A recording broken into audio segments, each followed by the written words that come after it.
कामगार संहिता ह्या 4 अलीकडेच केंद्र सरकारने लागू केलेल्या आहेत। त्यामध्ये जी काही जुने 44 असे कामगार कायदे होते ज्याच्यामध्ये कामगारांच्या हिताचं संरक्षण हे केलं जात होतं, ते बाद करून आता नव्यानं ह्या 4 कामगार संहिता लागू केल्या गेल्या आणि त्यामुळे कामगारांचं जे काही हित आहे ते धोक्यात आल्याचं या कामगार संघटनांचा आरोप आहे। यामध्ये 10 प्रामुख्याने संघटना या होत्या आणि या 10ही संघटनांनी देशभरात मोठ्या प्रमाणात जवळपास 600 ते 650 जिल्ह्यांमध्ये भारत बंदसाठीचं नियोजन केलेलं होतं आणि त्यामुळे जवळपास 30 कोटी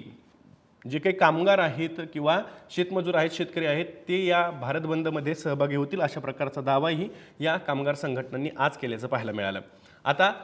यामध्ये दुसरा एक महत्त्वाचा मुद्दा होता, भारत आणि अमेरिकेतला जो काही प्रस्तावित करार आहे त्याच्यामुळे भारतीय शेतकरी विशेषतः लहान अल्पभूधारक शेतकरी यांचं कंबरडं मोडेल। त्याच्यामध्ये सोयाबीन, मका आणि त्यासोबतच इतर जी काही फळपिकं आहेत, भाजीपाला पिकं आहेत,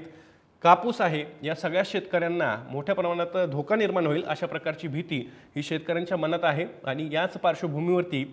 केंद्र सरकारच्या या निर्णयाला, या व्यापार कराराला विरोध करण्यासाठी संयुक्त किसान मोर्चाने सुद्धा यामध्ये भारत बंदची जी काही कामगार संघटनांनी हाक दिलेली होती त्याला प्रतिसाद देत यामध्ये सहभाग सुद्धा नोंदवला।